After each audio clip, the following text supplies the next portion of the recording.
Hi everyone, I'm Jessie. Welcome back to my channel. Today I wanted to talk about books that are weird, but that I love.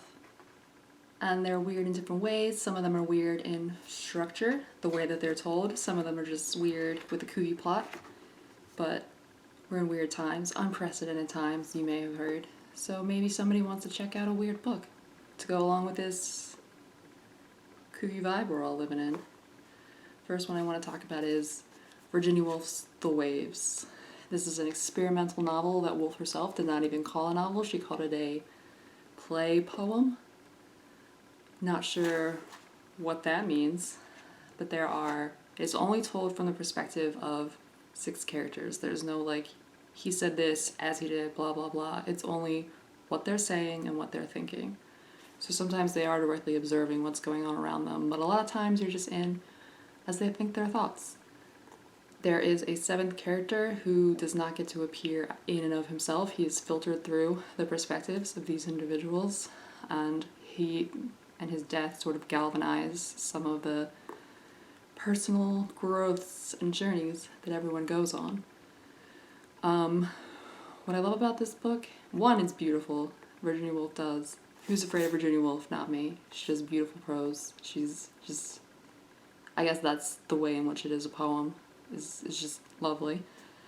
But also the way in which the voices that we experience from the 6 different people become much like waves themselves, whereas at first you feel like, alright, you're getting hit with these different thoughts from these different people, and they are all very distinctive.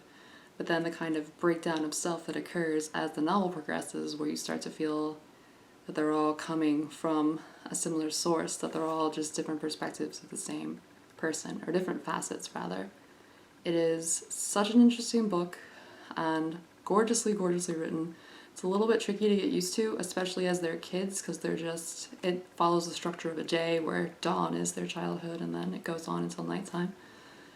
But once you kind of get into the rhythm of it, it's just like absolutely wonderful. I wanted to do a quote, but I'm gonna say that about like every single one. But so much of this is just like beautifully quotable. I love this book. I would recommend it to anybody who enjoys classics and to somebody who just wants to get out of their wheelhouse a little bit. This next book is a sci-fi thriller called A Lexicon by Max Barry. Max Barry is one of my favorite authors. He can do no wrong, according to me. This is a book where it's a little like magic, that there are people called poets who they figure out what kind of person you are, what psionic subset of society. We're all in different segments. Just like when you take a BuzzFeed quiz to find out what biome you are. They basically can look at you and know your BuzzFeed segment, and they know what words to say to compromise you, to enthrall you, to make you a person who could do whatever they say. And the back says, "Sticks and stones break bones, words kill," because they could compromise you to the point where you would kill yourself or kill others. And there is a word that is written down, and it could enthrall everyone at once, and it's a supremely dangerous and powerful weapon. It's likened to the Tower of Babel, and it can be used to mass enslave. It's just supremely, supremely powerful, and our plucky heroine, our anti-hero, I guess, she's not the most likable person ever, has stolen it, partially because she doesn't want this kind of power to be in someone else's hands, and partially because she wants that power to be in her own hands. Along the way, she falls in love with a person who, guess what, doesn't belong to any segment at all, and there are no words that can control him, even this one bear word. And the poets themselves have to hunt her down, try to get the word back. It is such a wild ride.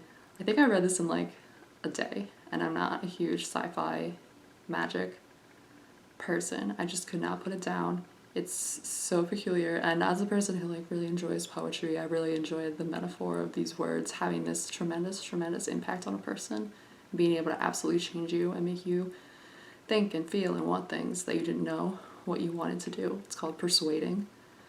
So I would recommend this book to somebody who wants a lot of action, but still something that's pretty cerebral. Next book I want to talk about is going to be funny when I show you because I don't have the dust jacket. This isn't my book. This is my friend's book. I need to give it back. Lynch, I'm so sorry. This is The Mere Wife. You guys aren't looking at anything. It's by Maria Devana Headley. You can look at this. This is something. This is a modern day retelling of Beowulf. It is something that plays with the unreliable narrator. We have two mothers. One is the mother of a child called Gren, and one is the mother of a child called Dylan. We have the mothers and the ancestors. When it's narrated by them, it's in first plural. We do this, we do that. And then there are third person, which talk about Gren and Dylan and Beowulf. There are a lot of pressures on these women. The mere wife is Dana, who is the mother of Gren. She's married to this mere, this ocean.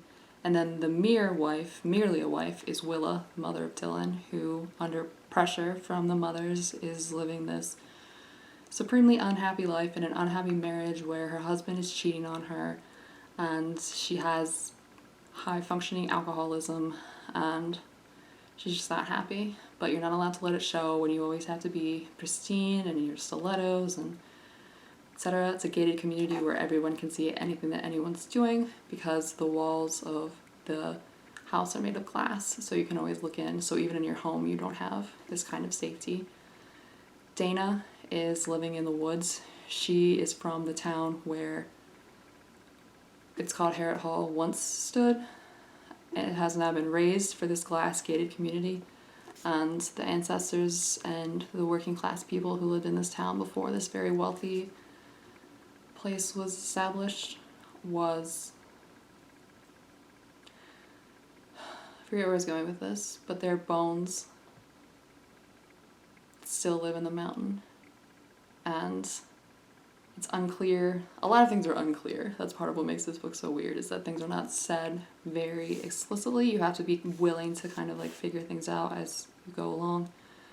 But it's unclear what exactly happened to this town, what exactly happened to Dana. She was in the Marines and she comes back pregnant. And she's convinced that her child will be considered as a monster, both for race relations. Child is described as being brown. Again, we don't really know the racial makeup, but I assume that Dana's black and I assume that the father is Middle Eastern. And Dylan himself, even though he's this like very privileged young boy living in this gated community, is also sort of monstrous just because he's completely not really loved in any way that's significant other than by Gren, and runs wild with no one really making sure he does anything. It is so beautifully and thoughtfully told. If you've ever read Seamus Heaney's translation of Beowulf, it starts with an introduction about how he came to know what certain words would be and how they would be used, and the first word that begins the poem is, I don't know how it's pronounced, I think it's pronounced what, like how Hank Hill says what, but it can be translated several different ways. It can be translated as listen, as sing, as so, as a lot of different things, and the book is split up into segments where the first segment is called listen and the next segment is called so, and it's really thoughtful. You have to read some of the passages a few times just to be like, wait, I know that the narrator said this happened, but I don't think it happened like that. And there's this perception of Grendel throughout most of the book that kind of makes you unsure if there is a monster, or if there isn't a monster, or if the monsters were us all along. So, would recommend. This is a great book. If you love modern day retellings of old myths, specifically feminist ones, there are a lot of feminist themes in here, and I would recommend this 100%. I feel like I don't see this get a lot of buzz, but it's great. Thanks, Lyncha. I'm sorry. I'll give this back to you. I love you. Next book I want to talk about is The Pisces by Melissa Broder. Got a finagle. Again, I don't like books with a lot of magic, but here we are with a book with a merman. If the merman even exists, that is unclear. So we've got Lucy. She's been writing her dissertation on Sappho for 9 years, and she's been in a long-term relationship that has just completely ended and fallen apart, and she's completely ended and fallen apart. She moves to LA for just the summer to house sit while her sister goes on a yoga thing, and she has to dog sit the diabetic foxhound that lives there. And she meets a sexy little swimmer man who turns out is a merman, and there's no other magic in this book. This is not a magical world. It doesn't like open the doorway to in a Harry Potter way where it's like, oh, there have been these things all along. And so it's just very bizarre. She's constantly making the worst choices. She's another anti-heroine. And I didn't know how I felt about this book while I was reading it, but it's something that's really stayed with me, both for its bizarreness and for these like flashes of brilliance, because while it's I don't know, I guess this is literary fiction or contemporary literature. I'm not really sure. I just picked it up because it was called The Pisces, and I'm a Pisces, and I'm a narcissist. And I was locked out of my house one day, and so I went to the bookstore because I'll be fucked if I'm going to be left alone with the terrible thoughts of a terrible thought. So I was like, I need a book. This is an emergency. That says Pisces. I'm a Pisces. Done. So I sat and read it, and I was like, I don't know. But that was like 6 months ago, and I've thought about this book so much since.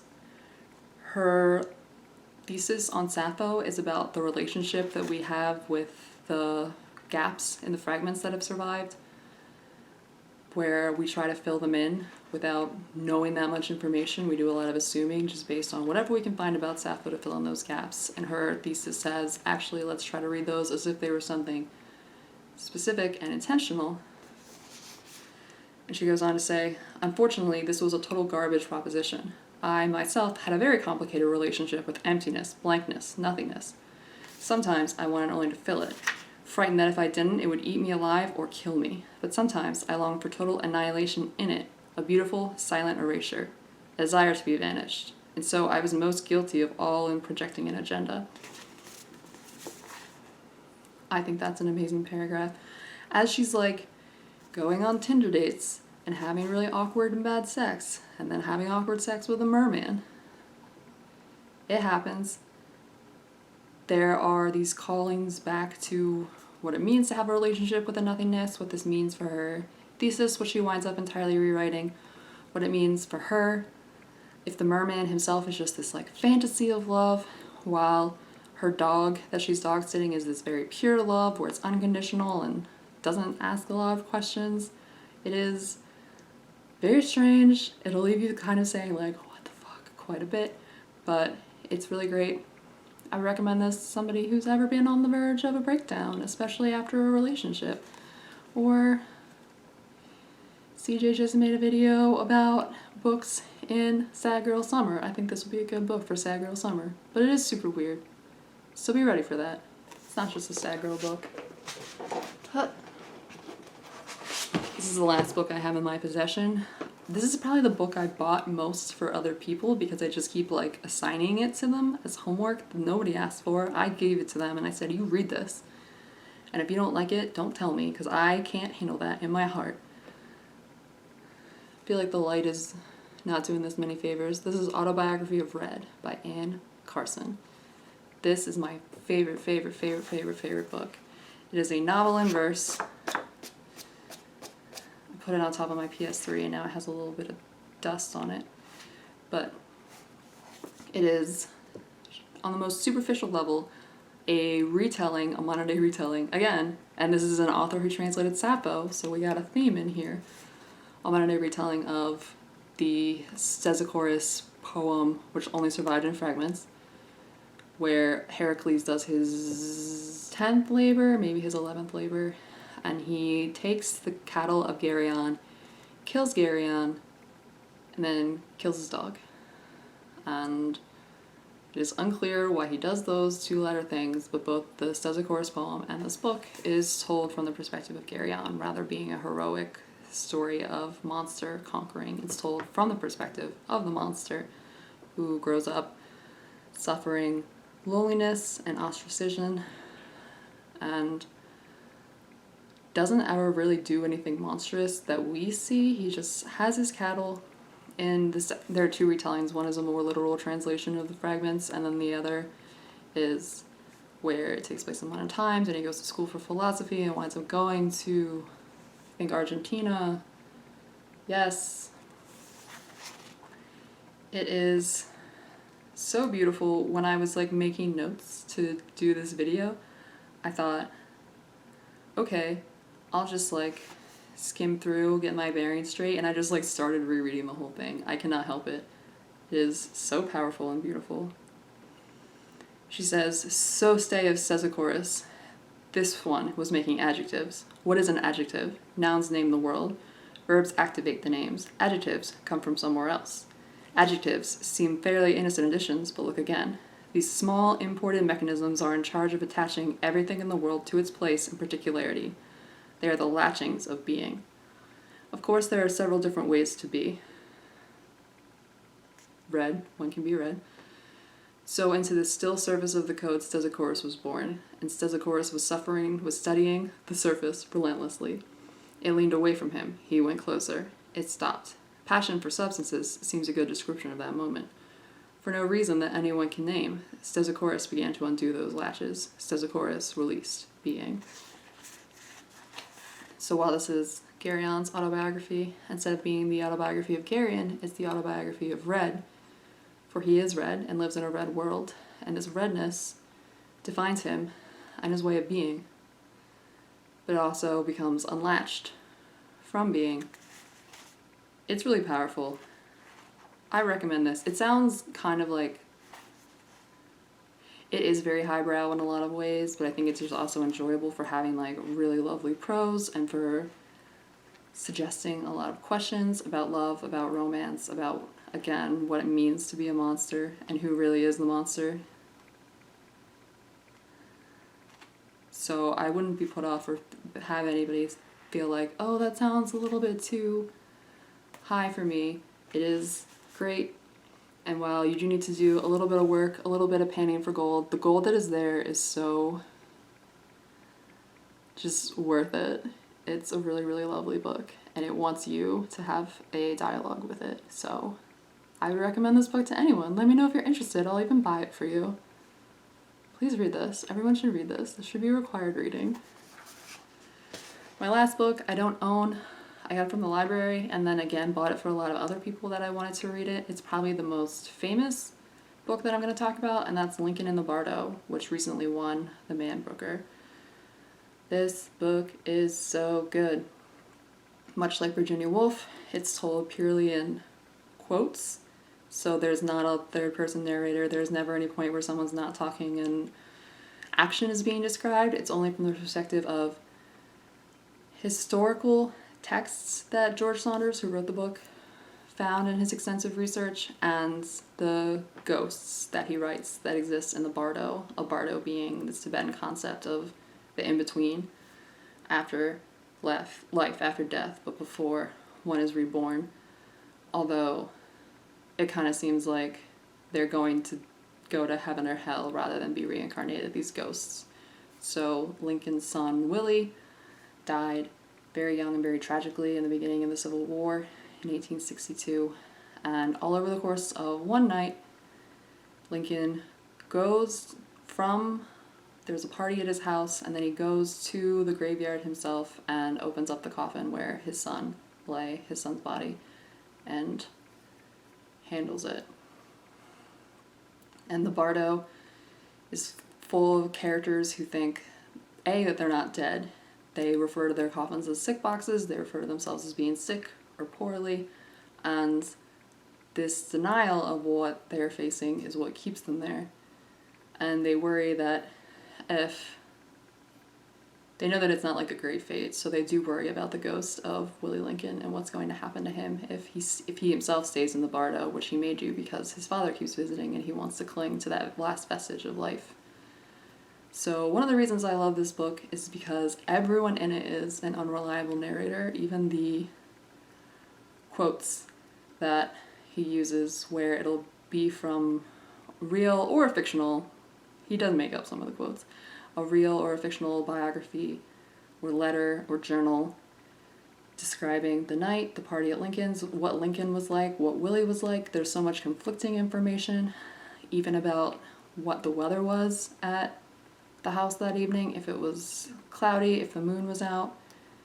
It's this really powerful look at, like, even if you can have access to everyone looking at one thing at one time, all the different ways of seeing, you still can't really get to a thing in its true essence.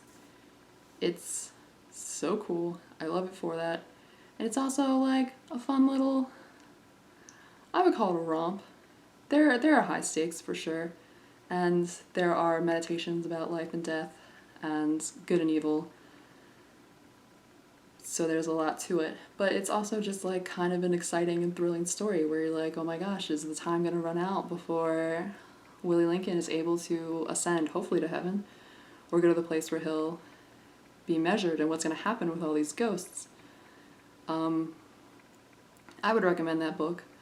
I guess no one needed me to recommend it because it did win a Man Booker and it's very famous, but if it sounds like it's a little overwhelming, I know people have loved the audiobook where they have a whole cast.